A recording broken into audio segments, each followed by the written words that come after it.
प्रेम से बोलिए वृंदावन बिहारी लाल की जय। जय जय श्री राधे, जय जय श्री राधे। जिन्होंने अपने जिस ज्ञान के द्वारा उस अज्ञान का नाश कर दिया है, उनका वह ज्ञान सूर्य की परम तत्व परमात्मा को प्रकाशित कर देता है। अपने विवेक को महत्व देने से अज्ञान का नाश हो जाता है। अज्ञान का नाश होने पर वह विवेक ही तत्व ज्ञान में परिणित हो जाता है। अज्ञान का नाश विवेक को महत्व देने से होता है, अभ्यास से नहीं। अभ्यास करने से जड़ता के साथ संबंध बना रहता है, क्योंकि जड़ता शरीर आदि की सहायता लिए बिना अभ्यास होता ही नहीं। तत्व ज्ञान का अनुभव जड़ता के द्वारा नहीं होता, प्रत्युत जड़ता के त्याग से होता है। जिसका मन तदाकार हो रहा है, जिसकी बुद्धि तदाकार हो रही है, जिसकी स्थिति परम तत्व में है, ऐसे परमात्मा परायण साधक ज्ञान के द्वारा पाप रहित होकर अनुनरावृत्ति परम गति को प्राप्त होते हैं।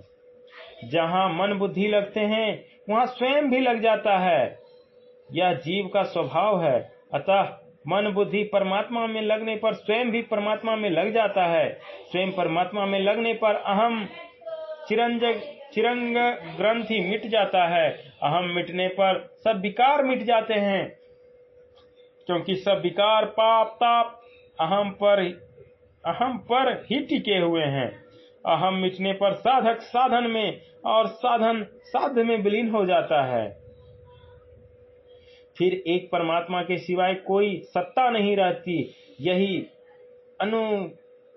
अनुरवावृत्ति को प्राप्त होना है। कारण कि जो परमात्मा तत्व सब देश काल आदि में परिपूर्ण है, उसे प्राप्त होने पर पूर्णावृत्ति का प्रश्न पैदा ही नहीं होता। बेसमझ लोगों के द्वारा यह श्लोक प्रायः समव्यवहार के उदाहरण रूप में प्रस्तुत किया जाता है, परंतु इस श्लोक में समवर्तिनः ना कहकर समदर्शिनः कहा गया है, जिसका अर्थ है समदृष्टि, ना कि समव्यवहार। यदि स्थूल दृष्टि से भी देखें तो ब्राह्मण, चंडाल, गाय, हाथी और कुत्ते के प्रति समव्यवहार असंभव है। इसमें विषमता अनिवार्य है। जैसे पूजन विद्या विनय युक्त ब्राह्मण की हो सकता है, ना कि चंडाल का। दूध गाय का ही पिया जाता है, ना कि कुतिया का। सवारी हाथी पर ही की जा सकती है, ना कि कुत्ते पर। जैसे शरीर के प्रत्येक अंग के व्यवहार में विषमता अनिवार्य है, पर सुख दुख में समता होती है। अर्थात शरीर के किसी भी अंग का सुख हमारा सुख होता है और दुख हमारा दुख। हमें किसी भी अंग की पीड़ा सहन नहीं होती। ऐसे ही प्राणियों से विषम यथा योग व्यवहार करते हुए भी उनके सुख दुख में संभाव होना चाहिए। जिनका अंतःकरण समता में स्थित है, उन्होंने इस जीवित अवस्था में ही संपूर्ण संसार को जीत लिया है। अर्थात वो जीवन मुक्त हो गए हैं, क्योंकि ब्रह्म ही निर्दोष और सब है, इसलिए वो ब्रह्म में ही स्थित हैं। परमात्मा तत्व में स्थित हुए महापुरुष की पहचान है बुद्धि में समता आना, अर्थात बुद्धि में राग द्वेष हर्ष शोक आदि विकार ना होना। जिसकी बुद्धि समता में स्थित हो गई है, उसे जीवन मुक्त समझना चाहिए। जो प्रिय को प्राप्त होकर हर्षित न हो और अप्रिय को प्राप्त होकर उद्विग्न न हो, वह स्थिर बुद्धि वाला मूढ़ रहित ज्ञानी तथा ब्रह्म को जानने वाला मनुष्य ब्रह्मा में स्थित है।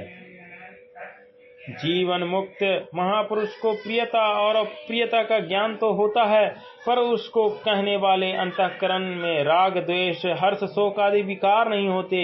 ज्ञान होना दोषी नहीं है, प्रत्युत विकार होना दोषी है। ब्रह्म को जानने से अहम व्यक्तित्व मिट जाता है।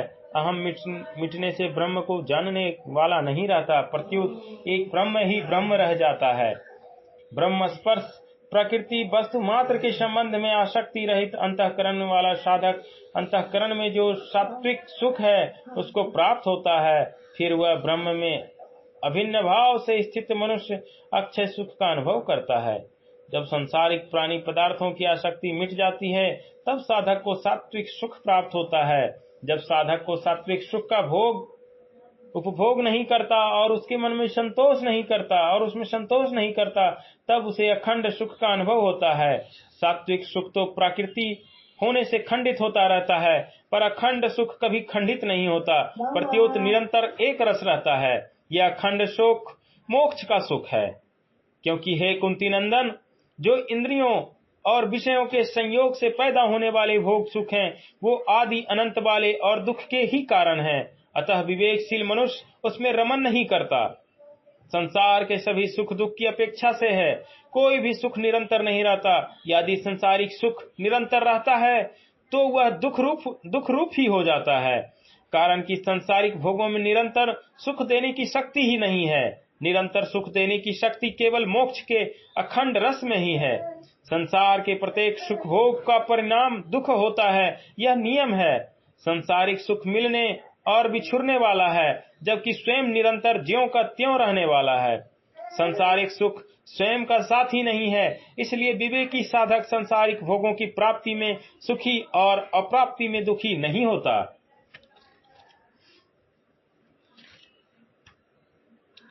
संसारिक सुख भोग से थकावट आती है और परमार्थिक सुख से विश्राम मिलता है। संसारिक सुख सापेक्ष और परमार्थिक सुख निरपेक्ष है। जब मनुष्य को नींद आती है तब वह बड़े से बड़े संसारिक सुख का भी त्याग करके सो जाता है। सोने से उसकी थकावट मिटती है, विश्राम मिलता है और ताजगी आती है। यदि वह सोए नहीं तो पागल हो जाए। तात्पर्य है कि संसारिक सुख का त्याग किए बिना मनुष्य रह ही नहीं सकता। इस मनुष्य शरीर में जो कोई मनुष्य शरीर से छूटने से पहले ही काम क्रोध से उत्पन्न होने वाले वेग को सहन करने में समर्थ होता है, वह नर योगी है और वही सुखी है। विवेक की साधक को चाहिए कि वह काम क्रोध आदि विकारों को आरंभ में ही सहन कर ले और उसके अनुसार क्रिया करे। काम क्रोध की वृत्ति उत्पन्न होते ही उसका त्याग कर दे, अन्यथा एक बार काम क्रोध का वेग उत्पन्न होने पर साधक तदनुसार क्रिया करने में बाध्य हो जाता है। काम क्रोध के यदि वश में न होने वाला साधक ही वास्तव में योगी है। जो योगी होता है वही वास्तव में सुखी होता है। जो मनुष्य केवल परमात्मा में सुख वाला और केवल परमात्मा में रमन करने वाला है तथा जो केवल परमात्मा में ज्ञान वाला है, वह ब्रह्म में भी अपनी स्थिति का अनुभव करने वाला ब्रह्म रूप बना हुआ सांख्य योगी निर्वाण ब्रह्म को प्राप्त होता है, जिसका शरीर मन बुद्धि इंद्रियां सहित बस में है, जो संपूर्ण प्राणियों के हित में रत है, जिनके संपूर्ण संशय मिट गए हैं, जिनके संपूर्ण दोष नष्ट हो गए हैं, वो विवेकी साधक निर्वाण ब्रह्म को प्राप्त होते हैं। प्रेम से बोलिए श्री वृंदावन बिहारी लाल की जय। जय सीताराम, जय जय सीताराम।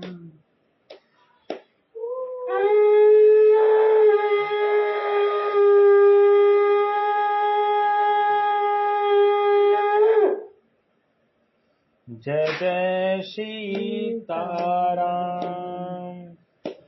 जय सीताराम सीताराम सीताराम, जय सीताराम, जय सीताराम सीताराम सीताराम, जय सीताराम, जय सीताराम सीताराम सीताराम, जय सीताराम, जय सीताराम सीताराम सीताराम, जय सीताराम, जय सीताराम सीताराम सीताराम, जय सीताराम, जय सीताराम सीताराम सीताराम, जय सीताराम, जय जय सिया राम, जय जय हनुमान, जय सिया राम, जय जय हनुमान, गौरी शंकर राधे श्याम, जय जय सिया राम, जय जय हनुमान, गौरी शंकर राधे श्याम, जय जय सिया राम, जय जय हनुमान, गौरी शंकर राधे श्याम, श्री कच्चा बाबा सीताराम। जय जय सिया राम, जय जय हनुमान। श्री गौरी शंकर राधे श्याम। श्री सर्वजीत जी बाबा सीताराम। श्री परमहंस जी बाबा सीताराम। श्री दरबारी बाबा सीताराम।